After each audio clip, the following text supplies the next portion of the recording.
As much as I'm disappointed by Gladiator 2, there is certain charisma about the movie that I cannot hate. I don't know what it is. Maybe it's the big production, or maybe it's Pedro Pascal, or Paul Mescal, or even the villain twist of Denzel Washington. But the story is forgettable and they wasted so many characters, just like Joseph Quint's acting capabilities.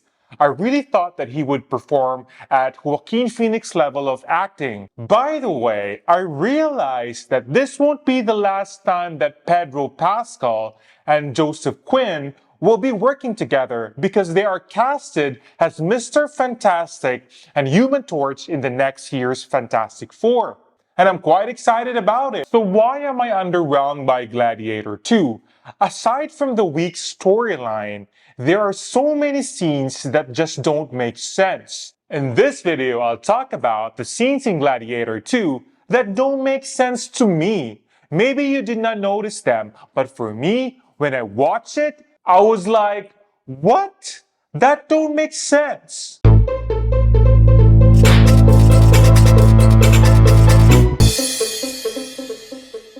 Hi, my name is Michael and I like to talk about movies, but I don't have anyone to talk to, so I just put it here on YouTube so we can talk about it. If you like content like this, please like this video and consider subscribing. Things in Gladiator 2 that don't make sense. First, the Colosseum flooded with water, ships, and sharks, and we even have rhino.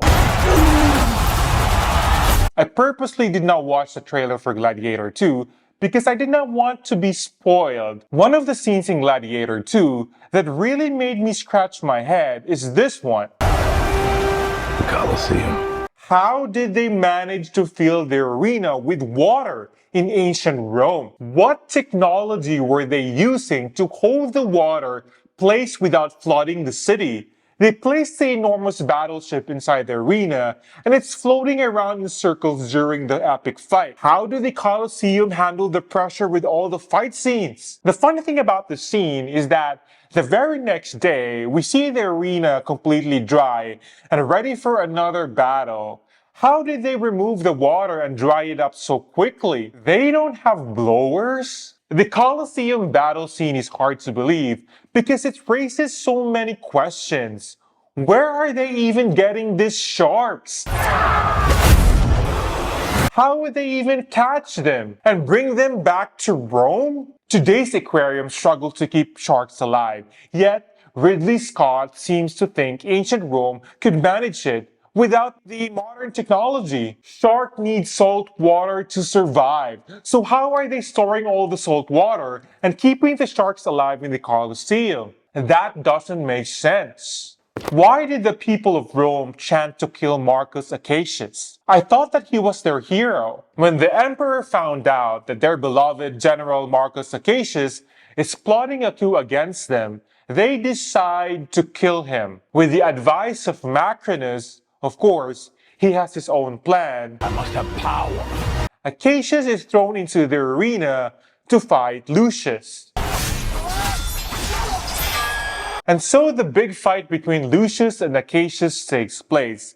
But because Acacius knows that Lucius is not the enemy, he refuses to fight back. He drops his sword and kneels before Lucius. He says that Lucius can kill him, but he must know that he is loved, that his mother loved him. Now here is why I'm confused. The emperors then interfere with their melodramatic moment, asking the people whether to kill Acacius or spare his life. And of course, it's said to be under the will of gods. The emperor then gestures with his hand, thumbs up to spare him, or thumbs down to kill him. And you know what the people shouted that baffles me? To kill Acacius. Kill, kill, kill.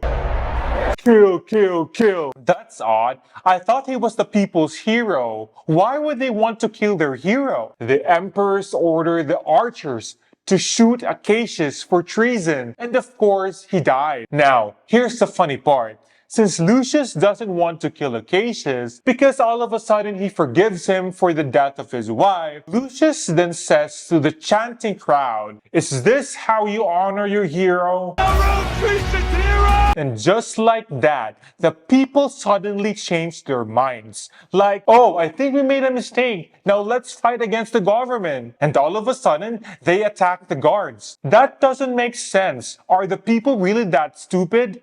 Why did Lucilla not look for Lucius after 16 years? So it seems that Lucilla decided to send her son away on the first Gladiator because she believed people were after him, because he was the next emperor. But here is my question. Why did she not try to find him after 16 years? Instead, she married Marcus Acacius, lived comfortably, and never seemed to think about her son during that time. Then suddenly, in the arena, she remembers she has a son because Lucius was doing a poetry? I'm trying to understand Lucilla's reasoning here because it doesn't really make sense. It looks like she did not search for Lucius because she made the tough decision to hide him for his own protection, thinking that keeping him out of sight was the only way to keep him safe after the first Gladiator. She feared that trying to find him might attract attention and put him even more in danger. So Lucilla, what was your plan? Hiding Lucius forever? How are you sure that Lucius was fine all these years? Yeah, the intention was to protect him. But how did you know he was okay? You just assumed that he was fine? What if sending him away did more harm to him? Have you thought about that? Why did Lucilla ask Acacius to rescue Lucius when she was able to visit his cell multiple times? 5. You must help. Throughout the film, she's able to visit him without anyone noticing, going in and out of the Colosseum in secret. Now I give it to you. She even enters Lucius' cell. So why doesn't she simply let him go instead of begging Acacius to organize a risky rescue mission that could mess up the plan to overthrow the emperors? She even visits Lucius after she is made a prisoner, and we just have to guess how she got in there? That doesn't make sense. Lastly, why did they suddenly change Lucius' age in the first Gladiator? Maybe to hide Maximus' affair? I noticed that they also changed Lucius' age. In the first Gladiator, it was mentioned that he and Maximus' son were roughly the same age, around 8 years old. And I hear you have a son. You'll be nearly 8 years old. My son is also nearly 8. But in Gladiator 2, Maximus says Lucius was 12 years old during the events of the first Gladiator. Maybe they did this to make him Maximus' son without implying Maximus cheated on his wife, which would not make any sense because he is our hero. It's not really shocking that Maximus was unfaithful, especially during the Roman times. It's also possible they slept together before he was married, maybe one last night before he moved on. Overall, I enjoy Gladiator 2, but I'm quite disappointed that the writers focus more on the over-the-top action and fight scenes rather than the story itself. The plot is forgettable and had a lot of potential to be much better. The connection between the first Gladiator and Gladiator 2 feels forced and unnatural. Have you seen Gladiator 2? What did you think about it? Were you disappointed or did you love it? What scenes did you find questionable? Let me know, comment down below. And as always, thank you for watching and take care.